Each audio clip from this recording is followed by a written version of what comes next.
جب حکمرانوں کو لگ رہا ہو کہ سب کچھ کنٹرول میں، پارلیمنٹ، میڈیا، عدلیہ، اپوزیشن سب پر قابو پا لیا گیا، کوئی نہیں ہے جو آواز اٹھائے یا خطرہ بن جائے، تو اکثر ایک چنگاری آگ بن جاتی اور طاقت کے محل کو جلا کر رکھ دیتی۔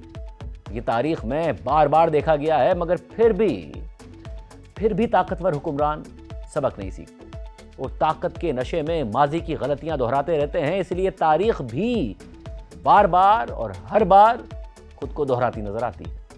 پیپر لیک کے خلاف بھارت میں کاکروچ جنتا پارٹی اور طلبہ کا احتجاج مودی حکومت کے لیے غیر متوقع چیلنج یا خطرہ بن گیا ہے۔ وزیر اعظم مودی جو بھارتی اپوزیشن یا دوسرے مخالفین کو لفٹ ہی نہیں کراتے تھے، ان کی بات تک دھیان سے نہیں سنتے تھے یا ٹھیک سے انہیں جواب تک نہیں دیتے تھے، وہ گزشتہ 2 دنوں سے شدید دباؤ میں نظر آ رہے ہیں۔ پہلے جب بھارتی طلبہ نے میڈیکل انٹری ٹیسٹ نیٹ کا پرچہ لیک ہونے کے خلاف احتجاج شروع کیا اور بھارتی وزیر تعلیم دھرمیندر پردھان کا استعفیٰ مانگا، تو وزیر اعظم مودی نے اپنا روایتی سیاسی طریقہ اختیار کرتے ہوئے اس احتجاج پر کوئی توجہ ہی نہیں دی، اسے نظر انداز کر دیا، نوجوانوں سے بات چیت تک کا راستہ اختیار نہیں کیا تاکہ وہ یعنی نریندر مودی کمزور نہ نظر آئیں۔ لیکن یہی بات ان کی بڑی غلطی ثابت ہو رہی ہے۔ طلبہ اور کاکروچ جنتا پارٹی کا احتجاج حکومت کی توجہ نہ ملنے سے کمزور ہونے کے بجائے مضبوط ہوتا جا رہا ہے۔ اس احتجاج کو پوری دنیا کی توجہ حاصل ہو گئی ہے۔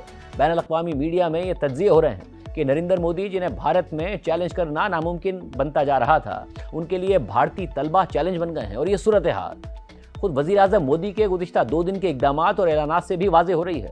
پرسوں وزیر اعظم مودی نے نوجوانوں کے احتجاج پر پہلی دفعہ اپنی خاموشی توڑی اور فاسٹ ٹریک کورٹس بنانے کا اعلان کیا، لیکن اس اعلان کو بھارتی طلبہ نے مسترد کر دیا۔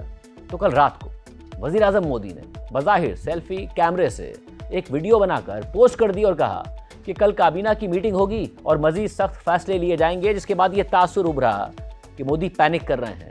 انہیں کل کی کابینہ کی میٹنگ جو کہ آج ہوئی، اس سے پہلے بھی ایک بیان جاری کرنا پڑ گیا ہے، اور پھر آج جب وزیر اعظم مودی کی صدارت میں کابینہ کی میٹنگ ہوئی تو توقع کی جا رہی تھی کہ شاید وزیر تعلیم دھرمیندر پردھان کا استعفیٰ لے لیا جائے گا، لیکن ایسی کوئی پیش رفت نہیں ہوئی۔ تاہم بھارتی میڈیا کے مطابق کابینہ نے امتحانات میں پیپر لیک سمیت دیگر مسائل کو دور کرنے اور ملزمان کو سخت سزائیں دینے کا بل منظور کر لیا ہے۔ اس بل کو کسی تاخیر کے بغیر پیر کے دن پارلیمنٹ میں پیش بھی کر دیا جائے گا۔ بل میں پیپر لیک میں ملوث افراد کے لیے 5 سے 10 سال تک قید اور 10 کروڑ روپے تک جرمانے کی سزائیں تجویز کی گئی ہیں، اور 3 مہینے میں فیصلے کرنے کی ٹائم لائن بھی رکھی گئی ہے۔ ساتھ ہی گزشتہ روز مودی حکومت نے ایک اور قدم اٹھاتے ہوئے بھارتی ہائر ایجوکیشن سیکرٹری کو عہدے سے ہٹا دیا۔ اسی طرح آج بھارتی حکومت کاکروچ جنتا پارٹی کی ایک اور ڈیمانڈ پوری کرنے پر مجبور ہو گئی۔ حکومت چاہتی تھی کہ کاکروچ جنتا پارٹی اور طلبہ کے نمائندے مذاکرات کے لیے یونین منسٹر جے پی نڈا کے دفتر یا سرکاری رہائش گاہ پر آئیں، لیکن طلبہ اس سے صاف انکار کر رہے تھے۔ ان کا موقف تھا کہ حکومت مذاکرات چاہتی ہے تو اس کے نمائندے جنتر منتر پر آ جائیں یا پھر کسی نیوٹرل مقام کا انتخاب کر لیں، ہم وہاں آ جائیں گے۔ اور آج بالآخر بھارتی حکومت کو طلبہ کا یہ مطالبہ بھی ماننا پڑ گیا۔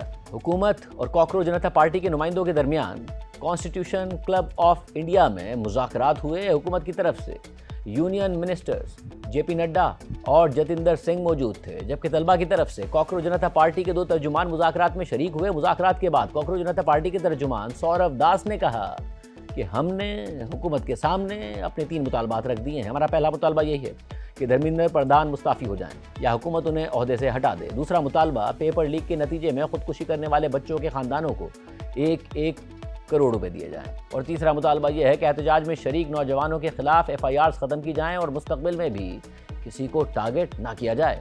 کاکروچ جنتا پارٹی کے ترجمان نے مزید کہا کہ حکومت نے ہمارے دوسرے اور تیسرے مطالبات پر مثبت رد عمل دیا ہے اور کل ہمیں ایک اور ملاقات کے لیے بلایا۔ طلبہ کے نمائندوں سے مذاکرات کے بعد یونین منسٹر جے پی نڈا نے کہا کہ بات چیت تقریباً 2 گھنٹے تک جاری رہی۔ ہم نے ان سے کہا ہے کہ کل مشاورت کے بعد آپ کو جواب دیں گے۔ بھارتی طلبہ واضح کر رہے ہیں کہ وزیر تعلیم دھرمیندر پردھان کا استعفیٰ نان نیگوشیبل ہے اور اس مطالبے سے کسی بھی صورت پیچھے نہیں ہٹیں گے، لیکن مودی حکومت اب بھی وزیر تعلیم کو عہدے سے ہٹانے یا ان کا استعفیٰ لینے کے لیے تیار نظر نہیں آ رہی ہے۔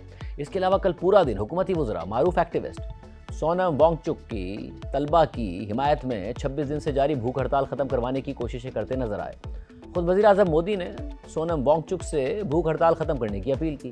سونم وانگ چک جنتر منتر پر بھوک ہڑتال کر رہے تھے، لیکن 20 جولائی کے کریک ڈاؤن سے پہلے حکومت انہیں زبردستی اسپتال لے گئی تھی اور تب سے وہ اسپتال میں ہی ہیں۔ گزشتہ رات حکومتی وزراء اور پارلیمنٹیرینز کی درخواست پر 26 دن بعد سونم وانگ چک نے بھوک ہڑتال ختم کر دی۔ اس وقت اسپتال میں یونین منسٹر جے پی نڈا اور جتیندر سنگھ بھی موجود تھے۔ بعد میں سونم وانگچک نے اپنے ویڈیو بیان میں کہا کہ طلبہ کے مطالبات کے حوالے سے یقین دہانیوں کے بعد انہوں نے اپنی بھوک ہڑتال ختم کر دی۔ مودی حکومت اب بات چیت کے ذریعے راستہ نکالنے کی کوششیں کر رہی ہے، مگر ساتھ ہی کسی بھی ممکنہ صورتحال کی تیاری بھی کر رہی ہے۔ دہلی میں سخت سیکورٹی انتظامات کیے گئے ہیں، پولیس فورس ہائی الرٹ پر ہے۔ بھارتی میڈیا کے مطابق دہلی پولیس کی معمول کی تمام چھٹیاں معطل کر دی گئی۔ دہلی کے کئی میٹرو اسٹیشنز آج چوتھے دن بھی بند ہیں۔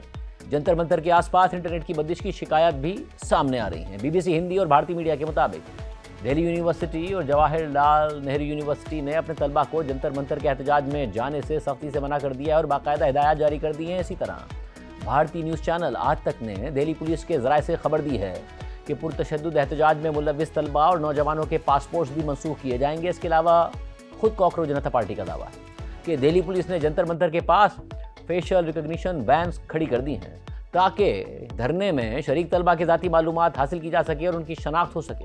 کل سے ایک اور تشویشناک معاملہ بھی سامنے آ رہا ہے۔ کل بھارتی اخبار دی ہندو اور بین الاقوامی نشریاتی ادارے الجزیرہ نے اپنی رپورٹس میں دعویٰ کیا تھا کہ 20 جولائی کے کریک ڈاؤن کے دوران دہلی پولیس نے مظاہرین پر پیلٹ گنز سے حملے کیے۔ دہلی پولیس نے اس الزام کی تردید کر دی تھی، لیکن آج بھارتی اپوزیشن لیڈر راہل گاندھی نے اس معاملے سے مزید پردہ اٹھا دیا ہے۔ انہوں نے پیلٹ سے متاثر ہونے والے ایک نوجوان کو اپنے ساتھ کھڑا کیا اور اس کے زخم دکھائے۔ طلبہ پر پولیس کے بدترین تشدد اور کریک ڈاؤن کے خلاف بھارتی اپوزیشن پارلیمنٹ کے اندر اور باہر پچھلے 4 دن سے آواز اٹھا رہی ہے اور روزانہ شور شرابے اور ہنگامے کے بعد اجلاس ملتوی کر دیا جاتا ہے۔ آج جب دوبارہ راجیہ سبھا میں اپوزیشن لیڈر اور کانگریس کے صدر ملکارجن نے طلبہ پر کریک ڈاؤن کا معاملہ اٹھایا تو چیئرمین نے پھر اجلاس ملتوی کر دیا۔ آج پھر پارلیمنٹ کے باہر بھی اپوزیشن قائدین اور اراکین نے مودی حکومت کے خلاف احتجاج کیا اور نعرے بازی کی۔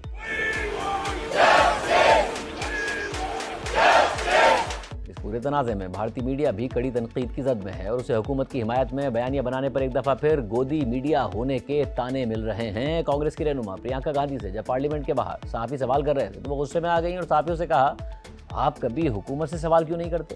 بھارت میں طلبہ کا احتجاج صرف دہلی تک محدود نہیں ہے، بلکہ بھارت کی کئی دیگر ریاستوں اور شہروں میں طلبہ اور کاکروچ جنتا پارٹی کی حمایت میں احتجاج کیے جا رہے ہیں۔ بھارتی news agency P T I کی ویڈیوز میں دیکھا جا سکتا ہے کہ کرناٹکا میں طلبہ سڑک پر نکل آئے ہیں، احتجاج اور نعرے بازی کر رہے ہیں، جبکہ تمل ناڈو میں کالج کے اسٹوڈنٹس نے کلاسز کا بائیکاٹ کیا اور طلبہ پولیس کریک ڈاؤن کی مذمت کی۔ جے پور میں بھی نوجوانوں نے احتجاج کیا اور نعرے بازی کرتے نظر آئے، جبکہ ممبئی میں اپوزیشن کی ایک اور جماعت Shiv Sena you B T نے بھی طلبہ کی حمایت میں احتجاج کیا۔